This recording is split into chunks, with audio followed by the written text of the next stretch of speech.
नमस्कार छात्रों, जय हिंद। मेरा नाम राहुल सिंह, साइंस क्लास में आपका स्वागत करता हूं। ठीक है, तो बेटा इससे पहले हमने कुछ छोड़ दिया था। मैंने आपसे बताया था कि मैं माइटोकॉन्ड्रिया को ज्यादा फैल गया था, मतलब कि वो बहुत बड़ा था माइटोकॉन्ड्रिया। आज का एक जो लेक्चर है वो केवल केवल केवल केवल केंद्रक पे ही चलेगा। केंद्रक को इतनी डिटेल से पढ़ना है, इतनी गहराई से पढ़ना है प्यारे बच्चों, क्योंकि अगर केंद्रक कोशिका की जड़ है, ठीक है, तो देर ना करते हुए स्टार्ट करते हैं। केंद्रक की बात करें तो थोड़ा सा चलो बच्चों, अगर हम केंद्रक की बात करें,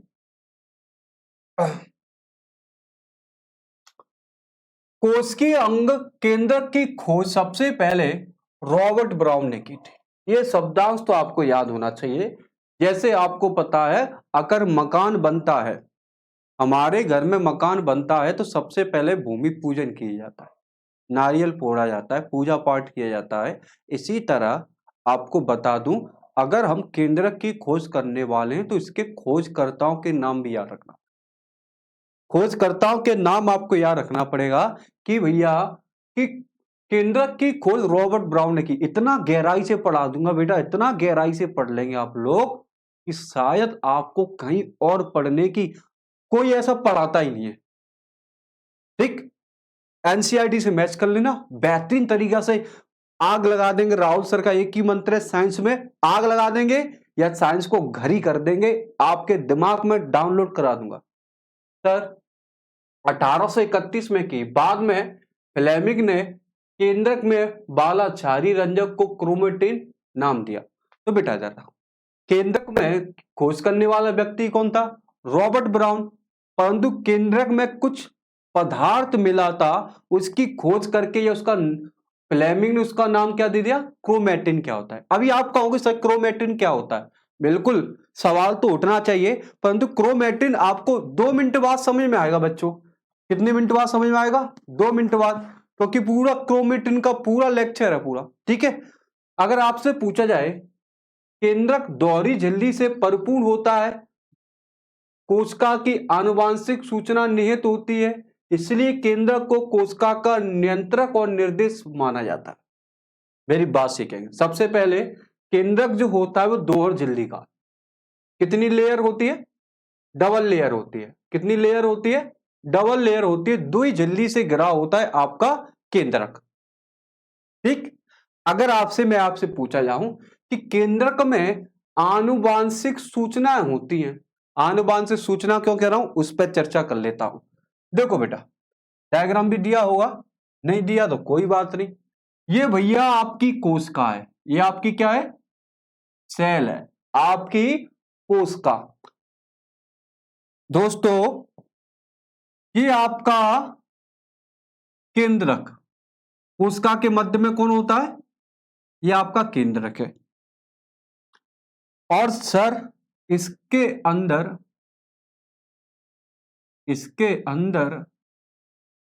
ये आपके गुणसूत्र, क्रोमोसोम कहते हैं इसे। इसके अंदर क्या होते हैं? गुणसूत्र, क्रोमोसोम कहते हैं। और चाचा ताऊ, इन्हीं गुणसूत्रों के ऊपर, इन्हीं गुणसूत्रों पर डीएनए होता है। क्या होता है? डीएनए होता है। गुणसूत्रों पर क्या हुआ? डीएनए होता है। स्पष्टीकरण कर लेता हूं, शायद डायग्राम में अगर दिया हो तो मैं बता देता हूं 2 मिनट में। दिया है मेरे पास, डायग्राम भी है, एक बार चेक कर लेते। क्या है भैया? डायग्राम भी आपके पास लेकर आया। तो सबसे पहले तो आपको पता होना चाहिए सर, ये आपका कौन है? सबसे पहले ये आपकी सेल है। सेल के अंदर कौन है? केंद्रक है। केंद्रक में कौन होता है बेटा? गुणसूत्र होते हैं। केंद्रक के अंदर देखोगे तो केंद्रक के अंदर ये कुछ दिखाई दे रहा है क्या? धागे नुमा ऐसा मुड़ी मुड़ाई धागा दिखाई दे रहा है, इसी को क्या कहते हैं? गुणसूत्र कहते हैं, क्रोमोसोम कहते हैं। और क्रोमोसोम के, देखो क्रोमोसोम के ऊपर क्या पाए जाते हैं? ये क्रोमोसोम के ऊपर डीएनए होता है। क्रोमोसोम के ऊपर, गुणसूत्र के ऊपर क्या पाया? डीएनए। और डीएनए के ऊपर कौन होता है? जीन होता है। गुणसूत्रों, डीएनए के ऊपर कौन होता है? जीन होता है। अब समझ में आ रहा है? जब डीएनए पाया जा रहा है, गुणसूत्र पाया जाता है, तो बेटा आनुवांशिक रूप से वाहक होता है क्या? डीएनए क्या है? आनुवांशिक। तो इसी क्या है? आनुवांशिक रूप से वाहक होता है, अर्थात माता पिता से लक्षण ले जाने का कार्य कौन करता होगा? ये गुणसूत्र डीएनए जीन करता होगा। इसलिए इसे आनुवांशिक वाहक कहते हैं। माता पिता के लक्षणों को ले जाने का कार्य कौन करता है? केंद्रक। केंद्रक में उपस्थित गुणसूत्र वगैरह करते हैं। अब आपको समझाने में मुझे बिल्कुल भी कठिनाई नहीं हो रही। समझ में आया बेटा? ये कैसा है? आनुवांशिक सूचना। इसलिए केंद्रक को कोशिका का नियंत्रण कहते हैं। एक बताओ, घर में चलती किसकी है? पापा की। स्कूल में चलती किसकी है? सर की। इसी तरह इसी कोशिका के अंदर डेंजर कौन है? केंद्रक है। इसलिए केंद्रक को कोशिका का नियंत्रण कहते हैं, मास्टर कहते हैं, मस्तिष्क कहते हैं। अगर प्रश्न पूछा जाए कोशिका का मस्तिष्क किसे कहते हैं, तो आप केंद्रक को लगाओगे। कोशिका का नियंत्रक या प्रबंधन या निर्देशक किसे कहा जाता है, तब भी आप आंसर किसको? कोशिका को, क्योंकि ये कोशिका का मुख्य अंग है। सामान्यतः प्रत्येक यूकेरियोटिक कोशिका में कम से कम एक केंद्रक होता है। हम लोगों में बात करें बेटा जी, हम लोग यूकेरियोटिक सेल में आते हैं, पढ़ा पढ़ा के पागल हो गया। यूकेरियोटिक क्या होता है? प्रोकैरियोटिक। अब दोबारा नहीं बताऊंगा, मेरी क्षमता खत्म हो गई कि यूकेरियोट क्या। मैं पढ़ा पढ़ा के चिढ़ने लगा यूकेरियोट प्रोकैरियोटिक से। तो बेटा यूकेरियोटिक सेल जो होती है हम लोगों की होती है, उसमें कम से कम एक क्या होगा? केंद्रक होता है। जैसे मान के चलो ये यूकेरियोटिक सेल है, इसके अंदर एक क्या है? ओनली एक सेल है, इसके अंदर एक न्यूक्लियस है। इसके अंदर प्यारे बच्चों एक क्या है? न्यूक्लियस है बस। तो यूकेरियोटिक कोशिका में सामान्यतः प्यारे बच्चों एक केंद्रक होता है, परंतु स्तनधारियों की आरबीसी में केंद्रक नहीं होता। आपको पता है आरबीसी जो होती है वो भी एक प्रकार की सेल है। आरबीसी जो होती है वो भी एक प्रकार की सेल है। हमारा शरीर जो होता है, हमारी जो बॉडी है बेटा, लगभग 200 से ज्यादा लगभग 200 से ज्यादा कोशिका से मिलकर बनी होती है। यह भी ध्यान रखना प्यारे बच्चों, हमारी बॉडी 200 से अधिक कोशिकाओं से मिलकर बनी होती है। इसलिए आरबीसी भी एक प्रकार की कोशिका है, डब्ल्यूबीसी भी एक प्रकार की कोशिका है, प्लेटलेट्स भी एक प्रकार की कोशिका है। हमारी आरबीसी में केंद्रक नहीं होता। हमारी जो आरबीसी जो होती है डब्ल्यूबीसी में होता है, पर आरबीसी में केंद्रक नहीं होता। ध्यान रखना, ठीक है? क्योंकि आप कहोगे सर आरबीसी क्या है? लाल रक्त कणिकाएं, ब्लड सेल होती है, रक्त में पाई जाती है। डब्ल्यूबीसी रक्त में पाई जाती है, रोग प्रतिरोध क्षमता बढ़ाने कार्य करती है। इसी तरह डब्ल्यूबीसी में पाया जाता है केंद्रक, परंतु हमारे आरबीसी में केंद्रक नहीं होता, नहीं होता, नहीं होता। याद रखो, ये आपको पता चलेगा पूरा मैटर। एक बार आप देख सकते हो कि कोशिका के अंदर क्या होगा? केंद्रक। केंद्रक के अंदर क्या होगे? गुणसूत्र। गुणसूत्र क्या होंगे? डीएनए। और डीएनए पर जीन पाए जाते हैं जो कि वाहक होते ले जाते हैं, जेनेटिक। कोशिका सभी कार्य का संचालन करती है, यस, मुख्य अंग है। कोशिका का नियंत्रण और प्रबंधन कहा जाता है, राइट। कोशिका को कंट्रोल और प्रबंधन भी और निर्देश भी कहा जाता है। ये इसलिए कोशिका को मस्तिष्क भी कहा जाता है। केंद्रक को कोशिका का मस्तिष्क कहा जाता है। केंद्रक को कोशिका का मस्तिष्क भी कहा जाता है। केंद्रक कोश का विभाजन करता है, बिल्कुल करता है, सेल डिवीजन करता है। एक कोशिका से अन्य कोशिका का निर्माण होता है, वो केंद्रक करता है। कैसे करता है तो वो आपको विपरीत रूप से जब मैं सेल डिवीजन पढ़ाऊंगा तो बताऊंगा। जैसे आपको बताना, देखो वो तो एक सीधी सी सिंपल सी कहानी बताए, तो माता पिता के द्वारा हम आए, तो माता पिता की द्वारा एक सेल बनी, वो हमारी सेल बनी। तो बेटा उनमें से केंद्रक हमारे अंदर आए, तो वो सेल डिवीजन करने का कार्य। केंद्रक द्रव में धागे नुमा जाल जैसे ना पाई जाती, जिसे हम क्या कहते हैं? क्रोमैटिन या क्रोमैटिन कहते हैं। अगर आप पता होगा सर ये क्या है, ये क्या है, मैं इस पर चर्चा करूंगा। क्रोमैटिन क्या है आने वाला है, आप घबराना नहीं। जितना मैंने आपको बात बताई उतने पर आप पहले स्थिर हो जाओ। आ जाओ आ जाओ। ख्वाब है तू मेरे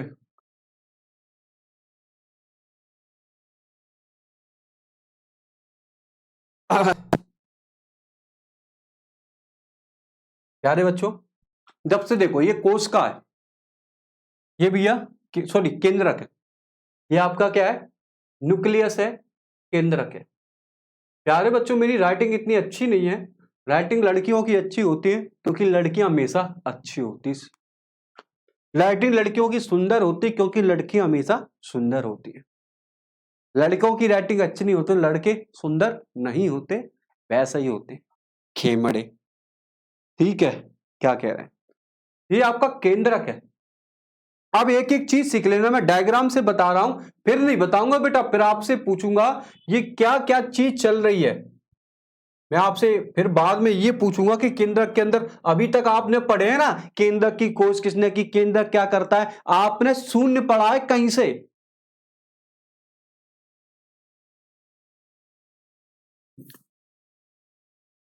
चलो चित्र देख लेते हैं।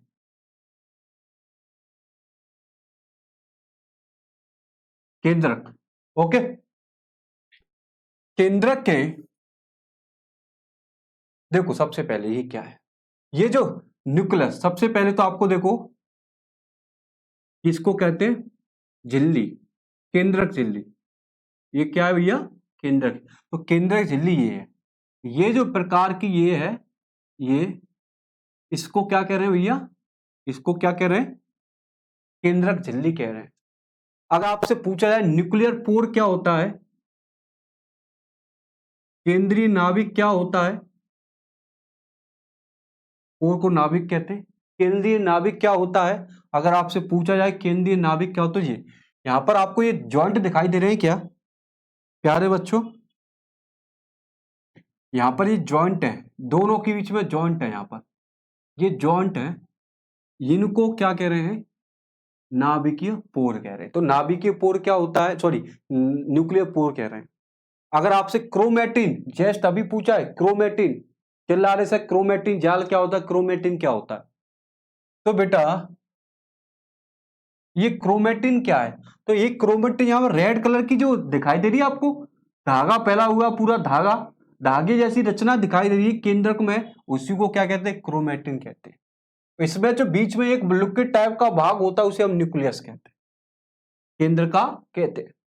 ठीक मेरे बच्चों, वही चीज मैं आपको बताने वाला हूं, वही चीज आपको बताने वाला हूं, इससे पहले मैं पहले बता चुका हूं। अब एक बार फिर सीख लो एक बार।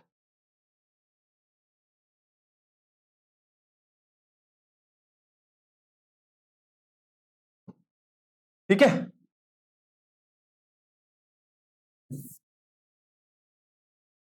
अरे बच्चों एक बार सीख लो अच्छे से।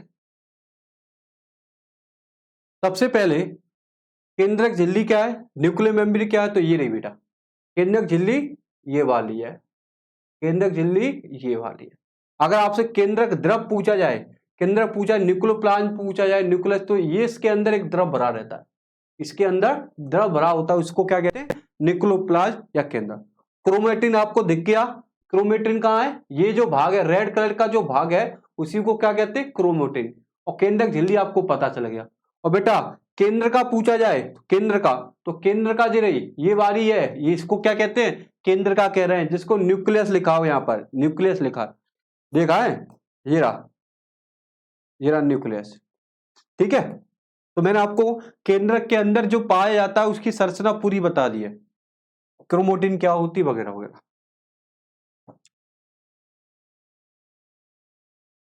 प्यारे बच्चों थोड़ा और विस्तृत जानकारी लेते, थोड़ा सा मन भरा नहीं है, मन भरा मतलब अच्छे से नहीं दे पाया, तो मैं और जानकारी आपको विस्तृत देना चाहता हूं। वो क्या जानकारी है, चल वो क्या जानकारी है गुरु। ठीक,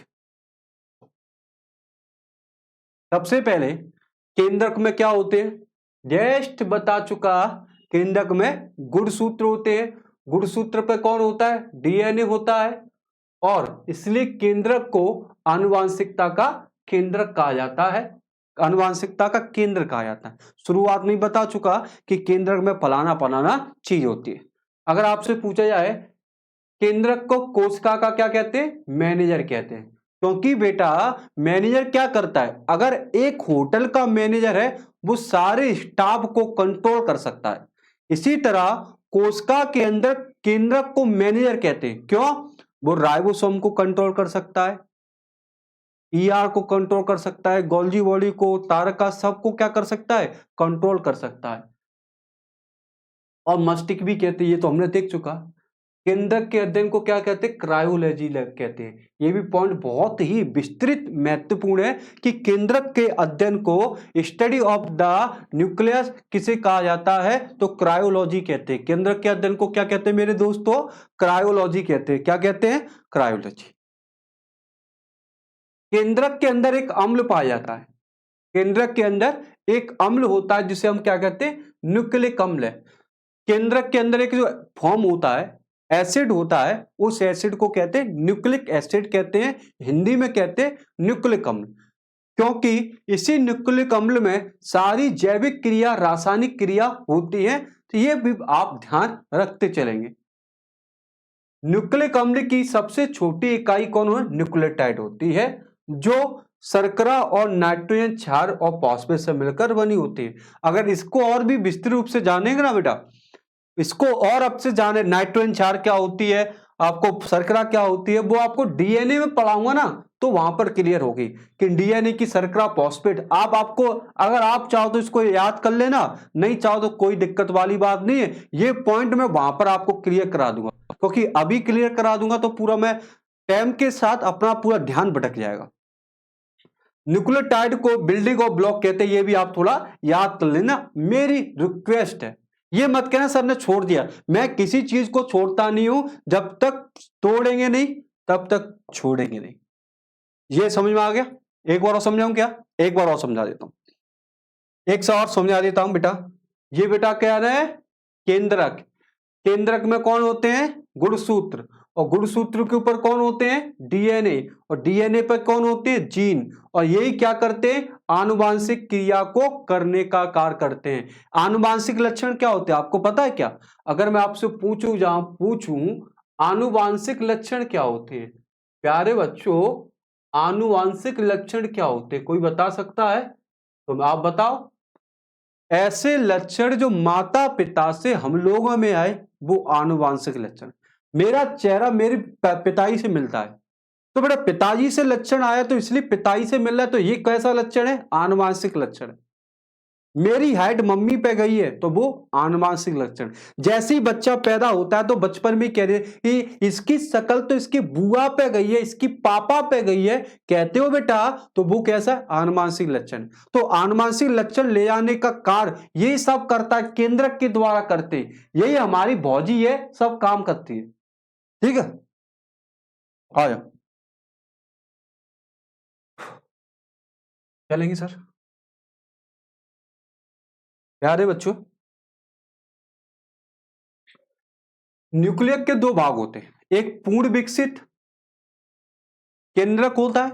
केंद्रक को दो भागों में डिवाइड किया, एक बेटा पूर्ण विकसित केंद्रक होता है, एक होता है अविकसित केंद्रक होता है।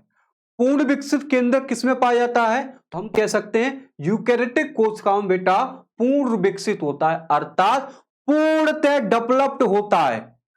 हम लोगों में पूर्णतः डेवलप होता है, क्योंकि पूर्ण विकसित क्यों कह रहे हैं, क्योंकि इसमें डीएनए पूर्ण बना, डीएनए डबल हेलिक्स होता है, डीएनए की संरचना पूरी बनी होती है, इसलिए इसमें केंद्रक पूर्ण विकसित होता है। जैसे इसमें गुणसूत्र होते हैं, डीएनए होता है, जीन होता है, पूरी तरह से विकसित होता है, इसलिए इसे पूर्ण विकसित केंद्रक कहते हैं। और पूर्ण विकसित केंद्रक किसमें पाया जाता है, तो आप कहोगे यूकैरियोटिक कोशिका में। क्यों कहते हैं पूर्ण विकसित, क्योंकि इसमें डीएनए गुणसूत्र पूर्ण रूप से विकसित होते।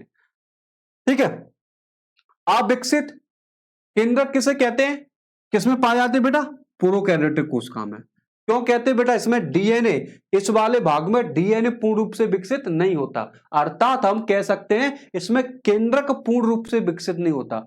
ये प्रोकैरियोटिक सेल में कौन आते हैं, बैक्टीरिया आ गया, नील हरित शैवाल हो गए, साइनोबैक्टीरिया हो गए, ये इसी के अंतर्गत आते हैं। तो बेटा आपसे सारी चीज कंप्लीट करते हुए, केंद्र का झिल्ली क्या है, ये डायग्राम है क्या इसका? डायग्राम लगाया है क्या?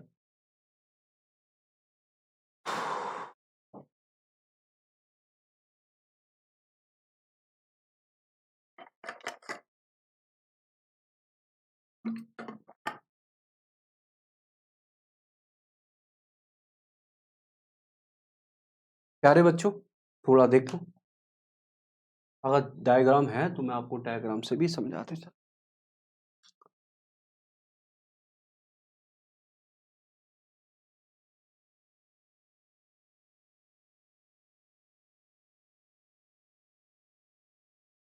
ठीक है प्यारे बच्चों, केंद्रक झिल्ली क्या है? शायद डायग्राम दिया है। हाँ, केंद्रक झिल्ली कहाँ है? केंद्रक झिल्ली क्या है? जी हाँ, मेम्ब्रेन। केंद्रक झिल्ली पढ़ने वाले हैं तो सबसे पहले आपकी ये पूरा का पूरा भाग देखो। एक केंद्रक झिल्ली की बात करें, एक आउटर न्यूक्लियर मेम्ब्रेन, ये आउटर वाली भाग है। ये जो भाग दिखाई दे रहा होगा ये कौन सा है? आउटर मेम्ब्रेन है। और बेटा ये जो भाग है इनर मेम्ब्रेन वाला, ये वाला वो कौन सा है? ये जो भाग दिखाई दे रहा है, अंदर का भाग दिखाई दे रहा है, वो कौन सा है? इनर मेम्ब्रेन है। तो हम कह सकते हैं केंद्र का झिल्ली जो होती है वो दो होती है, एक बाहर होती है, एक अंदर होती है। अगर आपसे पूछा जाए, प्यारे बच्चों में यहां पर एक क्लियर कर देता हूं, केंद्रक आवरण दो समांतर झिल्लियों से बना होता है जिनके बीच में 10 से 50 नैनोमीटर का गैप होता है। तो जस्ट आपको बताया है, क्या बताया सर? आपको जस्ट बताया है दोनों झिल्ली हैं। क्या है बेटा? दोनों झिल्ली, एक झिल्ली बाहर की एक झिल्ली अंदर की, दोनों के बीच पूछे जाए 10 से लेकर 50 नैनोमीटर का गैप होता है। तो ये तो आपको याद हो गया कि केंद्र का झिल्ली के दो आवरण होते हैं, एक बाहरी लेयर एक इनर लेयर, और दोनों के बीच में गैप कितना होता है? 10 से 50 नैनोमीटर का क्या होगा? गैप होगा।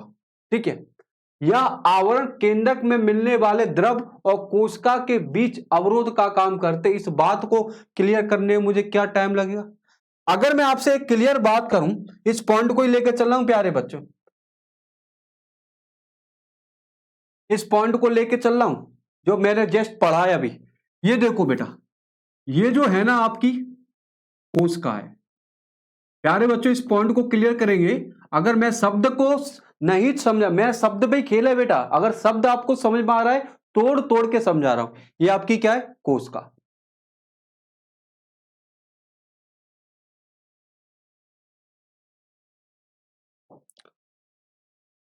ये आपका क्या है?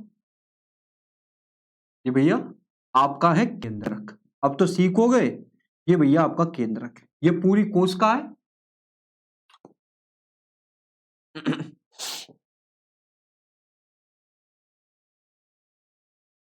ये पूरी कोशिका है बेटा। ये क्या है?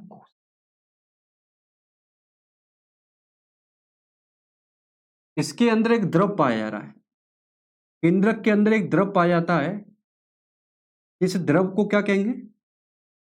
केंद्रक के द्रव, केंद्रक द्रव कहेंगे। ठीक है, इसके अंदर एक लिक्विड पाया गया, उसे क्या कहेंगे? केंद्रक द्रव कहते हैं। अब कोशिका के अंदर प्यारे बच्चों, कोशिका के अंदर, ये कोशिका है पूरी, कोशिका के अंदर एक द्रव पाया जाता है। कोशिका के अंदर एक द्रव पाया जाता है जिसे हम कोशिका द्रव कहते हैं, साइटोप्लाज्म कहते हैं। क्या कहते हैं? कोशिका द्रव कहते हैं, द्रव्य कहते हैं। जब केंद्रक के अंदर द्रव पाया उसे केंद्रक द्रव कहते हैं, और कोशिका के अंदर द्रव पाया तो उसे कोशिका द्रव। आप देखना इसकी, ये देखो, ये जो भाग है ना बच्चों, ये कौन सा भाग है? ये वाला कोशिका केंद्रक का बाहरी भाग है। कौन सी झिल्ली है? बाहरी झिल्ली। ये केंद्रक की बाहरी झिल्ली है, और एक हरी वाली जो है ना, हरी वाली, ये केंद्रक की अंदर वाली झिल्ली है। अंदर वाली झिल्ली है। मेरी बात सीख रहे हो? मैं इस तरह से एक्सप्लेन कर रहा हूं, मेरी बात सुनना। ये ब्लैक वाली झिल्ली है केंद्रक की बाहरी वाली झिल्ली, और हरी वाली झिल्ली केंद्रक की अंदर वाली झिल्ली। अब देखना बाहरी झिल्ली का संबंध किससे है, तो आप कहोगे बाहरी झिल्ली का संबंध कोशिका द्रव्य से है।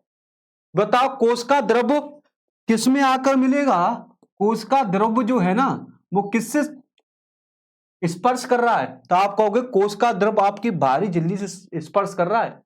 कोशिका द्रव्य किससे स्पर्श कर रहा है, बाहरी झिल्ली से। अगर मैं आपसे कहूं केंद्रक द्रव किससे स्पर्श कर रहा है, तो आप कहोगे अंदर वाली झिल्ली से। केंद्रक द्रव किससे स्पर्श करेगा, अंदर वाली झिल्ली से। यही तो पॉइंट लिखा था, इसी को समझाने में मुझे 2 से 3 मिनट लग गई। तो कोशिका द्रव जो है वो केंद्रक की बाहरी वाली झिल्ली को स्पर्श करता है, जबकि केंद्रक द्रव कोशिका की अंदर वाली झिल्ली को स्पर्श करता है। यही पॉइंट लिखा था, एक बार आप इसको पढ़ोगे तो समझ में आ जाएगा। केंद्रक में मिलने वाला द्रव कोशिका द्रव के बीच अवरोध का काम करता है। बिल्कुल, दोनों के बीच में झिल्लियां हैं, दोनों के बीच में अवरोध है। ओके, बाहरी झिल्ली सामान्यतः अंत द्रव जालिका से जुड़ी होती है जिस पर राइबोसोम पाए जाते हैं। एक पॉइंट इंपॉर्टेंट है, बाहरी झिल्ली पर कोशिका की बाहरी केंद्रक की बाहरी झिल्ली पर क्या पाए जाते हैं, ईआर अंत प्रतिबिंब जालिका होती है। क्या होती है, अंत। और भीतरी झिल्ली को लेमिना प्रोटीन तंतु बनी होती है। दोनों को समझ लो बेटा मेरी बात से। देखेंगे अगर क्या बोला है, केंद्रक की जो बाहरी झिल्ली है ना बेटा, केंद्रक की बाहरी सतह या बाहरी झिल्ली की बात करें तो इस पर कौन होते हैं, ईआर होता है। बाहरी झिल्ली पर ई है और ईआर पर कौन होते हैं, राइबोसोम होते हैं। इतनी बात पहले मैं सिखाने की कोशिश करूंगा तब आगे बढ़ूंगा। और बेटा आंतरिक झिल्ली पर क्या होते हैं, लेमिना होते हैं। आंतरिक झिल्ली पर क्या होगा, लेमिना। अब आप कहोगे सर ये आप बोल बोल के समझा रहे हो, ये वास्तव में एनसीईआरटी में दिया गया है, आपके चिट्ठी निकल जाएगी अगर आपने सही ढंग से नहीं समझा तो। कैसे, देखो केंद्रक की बाहरी झिल्ली पर क्या होगा, अंत प्रतिबिंबीय जालिका ईआर। देखो केंद्रक की बाहरी झिल्ली देख लो बेटा, ये केंद्रक है पूरा, केंद्रक की बाहरी झिल्ली रही, ये रो केंद्रक की बाहरी झिल्ली। तो केंद्रक की बाहरी झिल्ली पर कौन पाया जा रहा है, ये जो है ये कौन है, ईआर। कौन भैया, ईआर अंत प्रतिबिंब जालिका। और इसी ईआर पर कौन है, छोटे छोटे ये देखोगे, इसी ईआर पर आपके कौन बैठे हैं, तो राइबोसोम बैठे हैं। क्योंकि अब जब मैं राइबोसोम पढ़ाया तो विस्तृत जानकारी दी थी बेटा। और आंतरिक झिल्ली पर पूछा जाए, आंतरिक झिल्ली पर क्या होता है, लेमिना होता है। देख लो यही लिखा है बेटा, देखो न्यूक्लियर लेमिना। तो ये जो अंदर दिखाई दे रहा होगा आंतरिक झिल्ली पर कौन है बेटा, लेमिना पाया जाता है। ये जो है वो लेमिना वाला भाग है। तो अब आपको क्लियर हो गया होगा कि ईआर वाला पार्ट कौन सा है, आंतरिक वाला कौन सा। ठीक है, जिसे हम केंद्रीय लेमिना कहते हैं। केंद्रक के चारों ओर पाई जाने सुरक्षा का कार्य करता है। केंद्र की झिल्ली क्या करती है, केंद्र को प्रोटेक्शन करती है, सुरक्षा देने का क्या करती है, कार्य करती है। अर्धपारगम झिल्ली है जो लाइपोप्रोटीन की बनी होती है। ये जो किस प्रोटीन पूछा जाए कि केंद्रक झिल्ली किस प्रोटीन की बनी होती है, तो प्रोटीन का भी याद रख लेना कि लाइकोप्रोटीन का। ये किस कौन सी यूकैरियोट सेल में, बेटा बहुत प्रेशर से पढ़ा रहा हूं, बहुत ताकत लगा रहा हूं, अगर अभी भी नहीं सीखे तो फिर कब सीखोगे।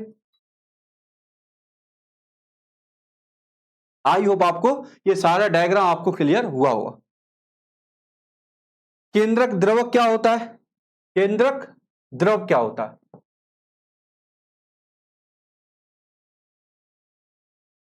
भैया इधर देखो। केंद्रक क्या होता है, द्रव। न्यूक्लियोप्लाज्म क्या होता है,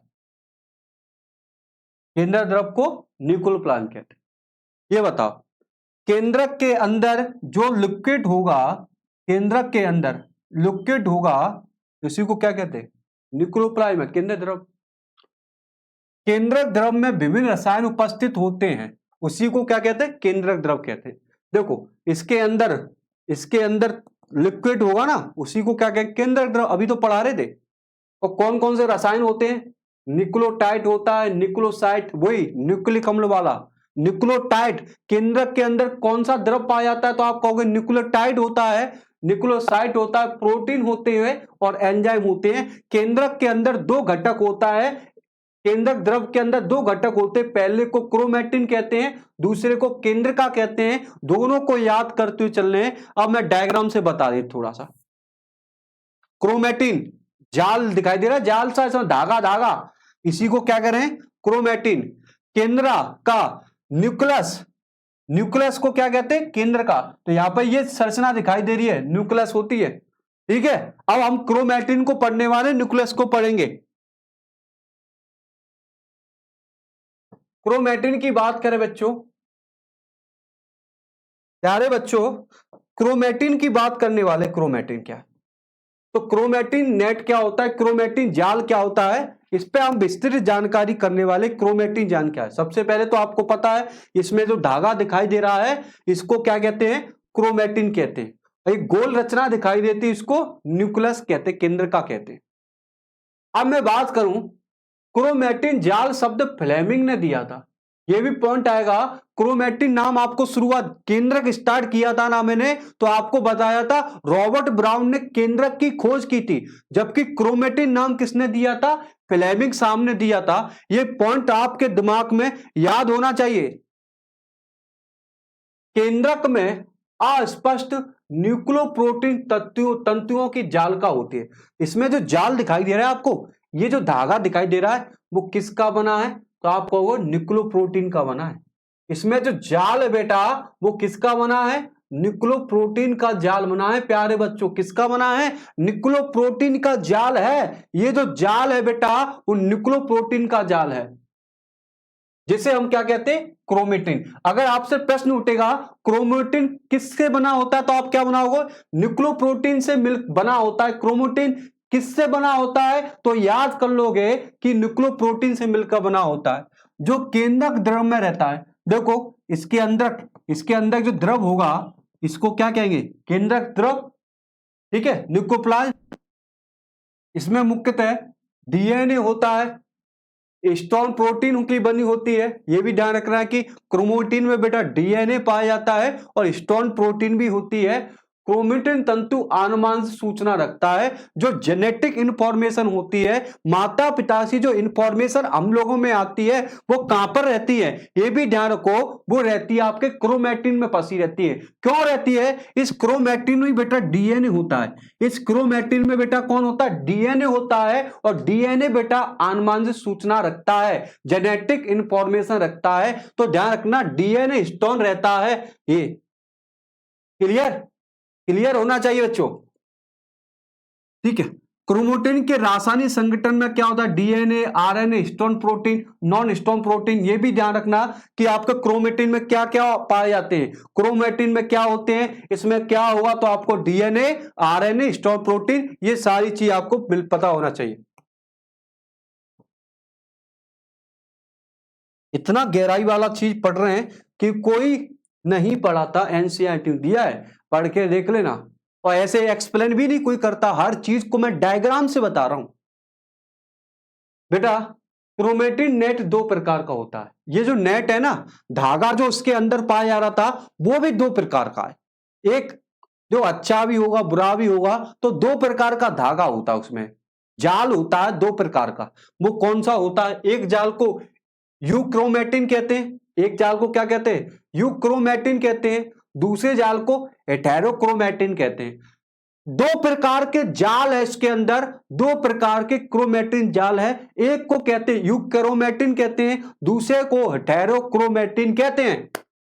अब यूक्रोमेटिन क्या करता है, ये क्रोमेटिन हल्का होता है, हल्का है, जो आनुवांशिक रूप से अधिक सक्रिय होता है।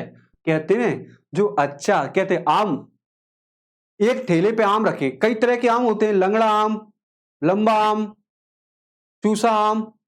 तो एक ठेले पर कई प्रकार के आम है, तो आप अच्छा वाला देखेंगे, अच्छा वाला कौन है। इसी तरह यूक्रोमेटिन होता है, वो आनुवांशिक रूप से अधिक सक्रिय होता है, आनुवांशिक इंफॉर्मेशन को अधिक एक्टिव करता है, अधिक सूचनाओं को इंफॉर्मेशन में अधिक एक्टिव करने का कार्य कौन सा, यूक्रोमेटिन। ये आनुवांशिक रूप से कैसा रहता है, कम सक्रिय होता है। कहते हैं इसमें दो धागे हैं, दो, एक मजबूत धागा है, एक कमजोर धागा है। इसी तरह इसमें भी दो जाल हैं। यूक्रोमेटिन में आनुवांशिक सूचना ज्यादा होती है, जबकि हेटेरोक्रोमेटिन में आनुवांशिक सूचना कम होती है। इस तरह समझ लो। देखो बेटा, यूक्रोमेटिन, हेटेरोक्रोमेटिन, तो ये देखो यूक्रोमेटिन में देखो इस सूचना ज्यादा है, इसमें कम है बेटा। ठीक है, केंद्र का समझ लो। केंद्र का आपने देखी थी क्या, केंद्र का डायग्राम देख लो बेटा एक बार, वैसे दिखा चुका हूं, शायद होगा तो दिखा देता हूं। केंद्र का डायग्राम नहीं है, ये पूरा केंद्र का हो गया। अभी कैसे हो, समझ में क्या नहीं। ये रही केंद्र का, केंद्र का डायग्राम देख लो। ये रही न्यूक्लियस, यही केंद्र का, ये गोल गोल है ना, उसी को केंद्र का कहते हैं। अब केंद्र का के बारे में जान लो बस। केंद्र का क्या है, ठीक है, न्यूक्लियस क्या है। केंद्रक के अंदर एक गोलाकार रचना पाई जाती है, राइट। केंद्रक के अंदर, ये केंद्रक है, और केंद्रक के अंदर जो गोलाकार रचना होती है उसी को क्या कहते हैं, केंद्र का कहते हैं। जो आरएनए का संश्लेषण करती है। कितना इंपॉर्टेंट है, कितना इंपॉर्टेंट है कि भैया केंद्रक में कौन सा भाग आरएनए को सिंथेसिस करता है, आरएनए को संश्लेषण करने का कार्य करता है। आरएनए अगर संश्लेषण होगा तो प्रोटीन का भी संश्लेषण होगा, आरएनए का संश्लेषण होगा तो प्रोटीन भी संश्लेषण करेगा ना। तो बेटा केंद्र का आरएनए का संश्लेषण करती है, अर्थात प्रोटीन का संश्लेषण करती है। केंद्र का कोशिका विभाजन में महत्व रखती है, सेल डिवीजन में महत्व रखती है। केंद्रका की खोज किसने की, फोंटाना ने की थी। ये भी आपको है। देखो वन लाइनर चीज है, वो फैक्चुअल है। मैं कितना भी बोल लूं, कितना भी याद करा दूं, वो आपको याद रखनी है। तो केंद्रका की खोज फोंटाना ने की। किसने की भैया, फोंटाना ने की। इसमें राइबोसोम के लिए आरएनए को संश्लेषण होता है। तो बेटा आरएनए, देखो सबसे पहले एक बात बताओ, देखो सबसे पहले डीएनए आरएनए से क्या मिलता है, प्रोटीन संश्लेषण मिलता है। और प्रोटीन संश्लेषण के ऑर्डर कहां जाते हैं, राइबोसोम के पास, और राइबोसोम प्रोटीन का संश्लेषण करता है। तो देखो जब भी आपको मिल रहा है आरएनए का संश्लेषण करता है, आरएनए की बात का मतलब प्रोटीन का संश्लेषण कौन कर रहा होगा, राइबोसोम।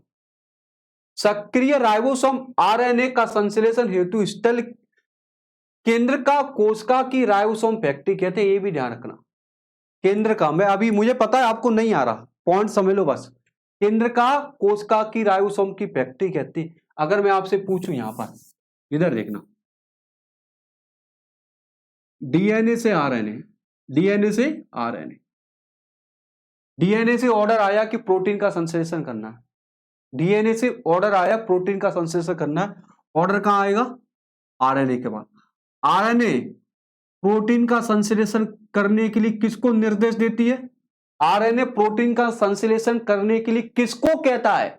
अगर घर में आप छोटे हो तो आपको काम करना पड़ेगा। इसी तरह डीएनए ने ऑर्डर दिया, आरएनए, आरएनए क्या करता है भैया, काम करवाता है कि भैया प्रोटीन का संश्लेषण कौन करेगा, राइबोसोम करेगा। क्या करेगा, राइबोसोम। इसलिए बेटा लिखा है यहां पर कि राइबोसोम आरएनए संश्लेषण हेतु स्थल है, क्योंकि आरएनए से ही प्रोटीन संश्लेषण करने के आदेश किसको मिलते हैं, राइबोसोम। आरएनए क्या करवाता है, प्रोटीन को कहता है, सॉरी आरएनए ही राइबोसोम को कहता है प्रोटीन का सिंथेसिस कर। इसलिए बेटा कोशिका की राइबोसोम फैक्ट्री किसे कहा जाता है, कोशिका की राइबोसोम फैक्ट्री किसे, केंद्रका में। अगर केंद्र का ऑप्शन में नहीं है तो राइबोसोम आंसर होगा। ठीक, ये भी आप देख लेना। हाँ, चिल्लाते चिल्लाते पागल हो गए प्यारे बच्चों। केंद्र का निपटा है, अभी केंद्रक निपटा है। क्या निपटा है प्यारे बच्चों,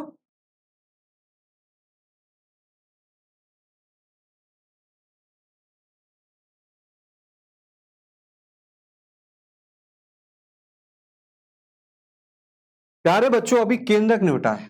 केंद्रक में क्या होता है, बता चुका। केंद्रक में आपके गुणसूत्र होते हैं, डीएनए होता है, डीएनए पे जीन होता है। अब हम पढ़ने वाले गुणसूत्र, फिर पढ़ेंगे डीएनए आरएनए। तो फिर अभी हम क्या पढ़ने प्यारे बच्चों, डी गुणसूत्र, क्रोमोसोम पढ़ने वाले। ठीक है, हो जाओ तैयार इसी लेक्चर में। सबसे पहले गुणसूत्र एक आनुवांशिक पदार्थ जिसमें आनुवांशिक गुणों को धारण करने की क्षमता होती है, जिसे हम क्या कहते हैं, जीन कहते हैं। क्या क्या कह दिया सर, क्या क्या क्या कह दिया? हाँ, गुणसूत्र आनुवांशिक पदार्थ है। माता पिता से जो मेरे अंदर गुण आए हैं वो किसमें आए हैं? गुणसूत्र के माध्यम से आए हैं। और लक्षण को ले जाता कौन है भैया? जीन। अभी बताऊंगा जीन के बारे में, जीन की पोल खोलूंगा, यहां पर जीन को फाड़ के रख दूंगा आपके सामने। जीन क्या करता है? आनुवांशिक गुणों को लाता कौन है बेटा? मतलब किसमें होते हैं आनुवांशिक गुण? किसमें होता है? गुणसूत्र। और आनुवांशिक गुणों को लाने का कार्य करता है जीन। बताऊंगा बेटा, अभी जस्ट बता रहा हूं। गुणसूत्र की खोज किसने की है भैया? स्टार्सबर्गर ने की है। स्टार्सबर्गर ने गुणसूत्र अर्थात क्रोमोसोम की खोज की है। विभाजन के समय केंद्रक में हुई थी। गुणसूत्र शब्द किसने दिया था? जो टर्म दिया था, किसने टर्म दिया था? वाल्टेयर शब्द ने गुणसूत्र शब्द दिया, शब्द दिया था वाल्टेयर ने। क्रोमोसोम थ्योरी, गुणसूत्र सिद्धांत पूछा जाए, क्रोमोसोम थ्योरी या क्रोमोसोम सिद्धांत पूछा जाए, वो सटन और बोवेरी ने दिया था। ये तीनों नाम बहुत ही ज्यादा महत्वपूर्ण है। खोज किसने की, किसने शब्द दिया और किसने सिद्धांत दिया, ये तीनों नाम काफी महत्वपूर्ण है। गुणसूत्र का उपनाम पूछा जाए, होता है निकनेम। निकनेम आप जानते हो, निकनेम होता है। तो इसे आनुवांशिक का वाहक कहते हैं, जेनेटिक इंफॉर्मेशन या ले जाने का, या इसे वंशागति वाहक कहते हैं। तो इसका ये एक निकनेम है गुणसूत्र का। ठीक है बच्चों,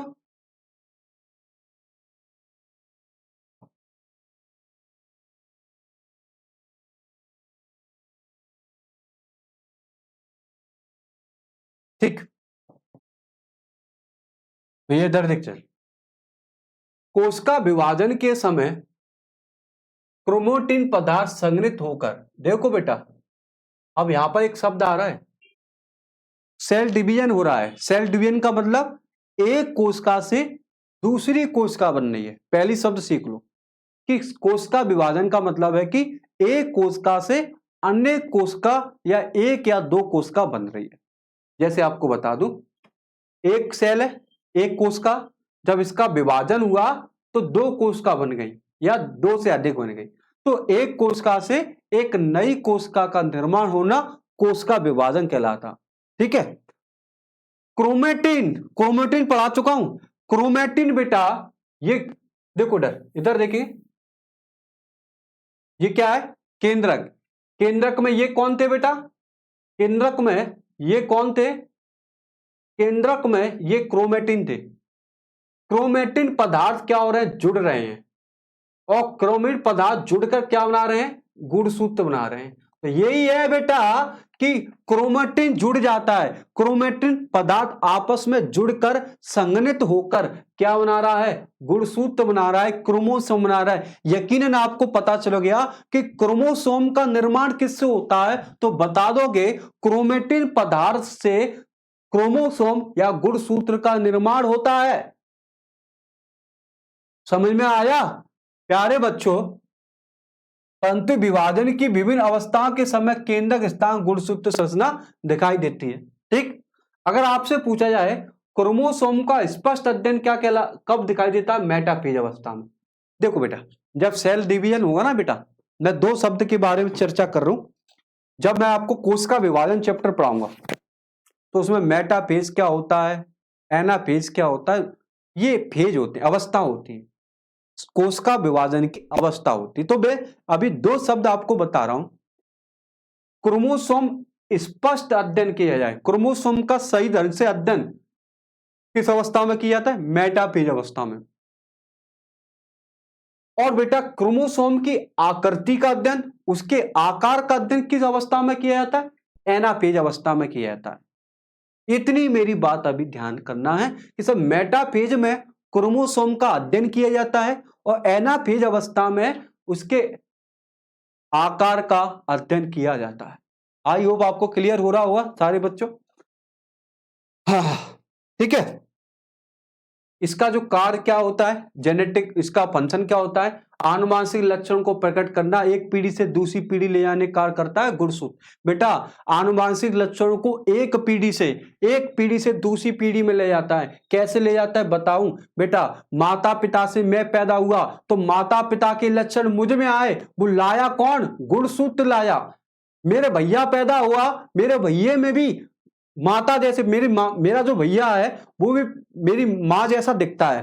तो बेटा इसी तरह उसमें माता के लक्षण प्रकट हुए, तो लक्षण को ले जाने का कार्य एक पीढ़ी से दूसरी पीढ़ी करता कौन है, गुणसूत्र है। मेरा और मेरी पत्नी के द्वारा जो बच्चा पैदा होगा तो हम दोनों के लक्षण किस में जाएगा, हमारे बेटे, जब हम दोनों के द्वारा पैदा होगा तो बच्चा किस पे जाएगा, या मुझ पे जाएगा, ये मेरी वाइफ पे जाएगा। तो जो लक्षण एक पीढ़ी से दूसरी पीढ़ी पे ले जाता है क्रोमोसोम। क्रोमोसोम का निर्माण प्रोटीन और न्यूक्लिक अम्ल दोनों से होता है। ठीक है, क्रोमोसोम किससे बने होते हैं, तो आप कहोगे प्रोटीन, तो इसमें कौन होता है, हिस्टोन प्रोटीन। क्रोमोसोम में कौन सी प्रोटीन होती है, हिस्टोन प्रोटीन, जो क्षारीय प्रकृति की होती है। 37% भाग प्रोटीन का बना होता है। अगर आपसे पूछा न्यूक्लिक अम्ल क्या होते हैं, तो डीएनए 36% और अन्य प्रोटीन 10%। तो ये भी आप ध्यान रखना कि ये न्यूक्लिक अम्ल का निर्माण इन दोनों से होता है।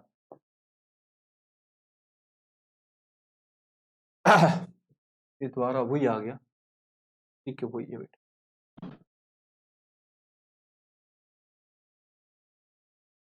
प्यारे बच्चों थोड़ा देखते हुए चलें।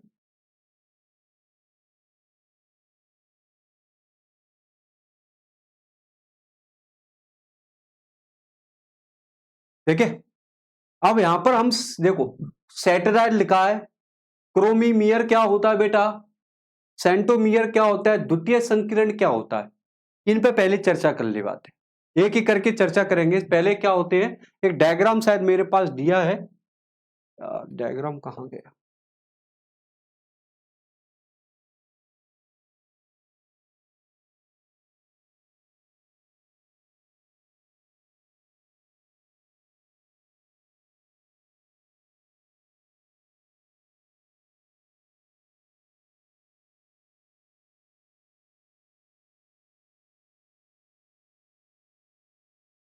कभी कभी चीज क्या होती है उल्टी पड़ जाती है।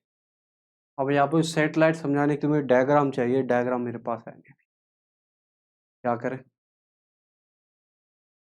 चलो